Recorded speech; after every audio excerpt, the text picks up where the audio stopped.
Citra, biasa dipanggil Jessica. Nah, kali ini saya akan menjelaskan tentang tahapan merubah NADH menjadi ATP pada transfer elektron. Yang pertama itu, proses yang terjadi pada tahapan transfer elektron diawali dari NADH diuraikan menjadi NAD+, yang membuat elektron hasil dari reaksi makan masuk ke dalam kompleks protein 1, kemudian dikirim ke enzim Qi. Nah, saat elektron melewati kompleks protein 1, akan dikeluarkan satu atom hidrogen. Nah, elektron dari enzim Qi di bawah melewati kompleks protein 3 ke sitokrom C. Nah, saat melewati kompleks protein 3, akan dikeluarkan satu atom hidrogen. Nah, selanjutnya akan dijelaskan oleh teman. Kemudian, dari sitokrom C, elektron akan dibawa ke matriks mitokondria melalui kompleks protein 4.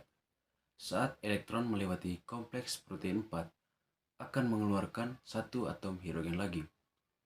Setiap ion hidrogen yang dihasilkan akan dibawa masuk ke dalam matriks mitokondria melewati satu ATPase. Setiap atom hidrogen yang masuk akan mengubah satu ADP menjadi satu ATP. Kemudian, elektron akan bereaksi dengan ion hidrogen dan ditangkap oleh oksigen dan menghasilkan molekul air atau H2O. Oksigen berperan sebagai aseptor elektron atau penangkap elektron terakhir.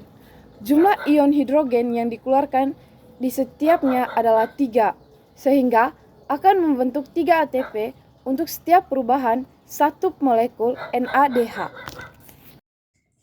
Selanjutnya, kami akan menjelaskan mengenai proses perubahan FADH2 menjadi ATP. Perlu kita ketahui bahwa FADH2 merupakan singkatan dari flavin adenin dinukleorida, adalah salah satu bentuk energi, namun berupa energi yang belum dapat digunakan oleh tubuh. FADH2 merupakan kofaktor redoks yang dibuat selama siklus Krebs dan digunakan selama bagian terakhir dari respirasi atau rantai transport elektron. Fungsi dari FADH2 ini sendiri adalah sebagai kurir elektron dalam rantai transport elektron. Baik, jadi saya akan menjelaskan proses perubahan FADH2 menjadi ATP. Jadi yang pertama, FADH2 akan diuraikan menjadi FAD+, kemudian elektron masuk ke kompleks protein 2 dan koenzim Qi, dan berikutnya ke sitokrom C. Saat melewati kompleks protein 3, dikeluarkan satu ion hidrogen. Berikutnya, elektron dari sitokrom C dibawa ke matriks mitokondria melalui kompleks protein 4. Pada saat melewati kompleks protein 4, juga dikeluarkan satu atom hidrogen. Setiap atom hidrogen yang terbentuk kemudian akan masuk ke ATPase yang mengubah ADP menjadi ATP. Selanjutnya, elektron akan bereaksi dengan ion H+ dan ditangkap oksigen menghasilkan H2O. Jumlah ion hidrogen yang dikeluarkan berjumlah 2 untuk setiap satu molekul FADH2. Jadi, hasil dari perubahan untuk setiap satu FADH2 menghasilkan 2 ATP. Baik, pada video kali ini saya dan beberapa teman saya akan menjelaskan hasil akhir transfer elektron. Nah, berikutnya akan dihitung jumlah ATP yang menjadi hasil akhir transfer elektron. Pada tahapan glikolisis, banyaknya NADH yang dihasilkan adalah 2 molekul. Tahapan dekarboksilasi oksidatif menghasilkan 2 NADH, sedangkan pada siklus Krebs, molekul yang dihasilkan adalah 6 NADH dan 2 FADH2.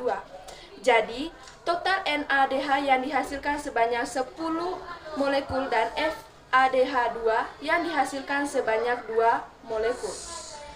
Pada bahasan proses transfer elektron respirasi aerob di atas, didapat kesimpulan bahwa untuk setiap satu NADH menghasilkan 3 ATP dan setiap satu FADH2 menghasilkan 2 ATP. Sehingga energi ATP pada hasil akhir transport elektron sama dengan 10 NADH dikali 3 ATP ditambah 2 FADH2 dikali 2 ATP sama dengan 30 ATP ditambah 4 ATP. Sehingga seluruh ATP yang dihasilkan pada tahapan transport elektron adalah 34 ATP. Selain ATP, pada proses transport elektron juga menghasilkan 6 molekul.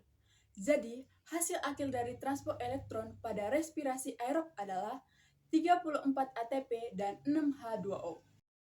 Demikian ulasan materi dari kelompok 4 mengenai proses dan hasil akhir transport elektron yang meliputi di mana tempat terjadinya transport elektron, bagaimana prosesnya, dan apa saja hasil akhir dari transport elektron.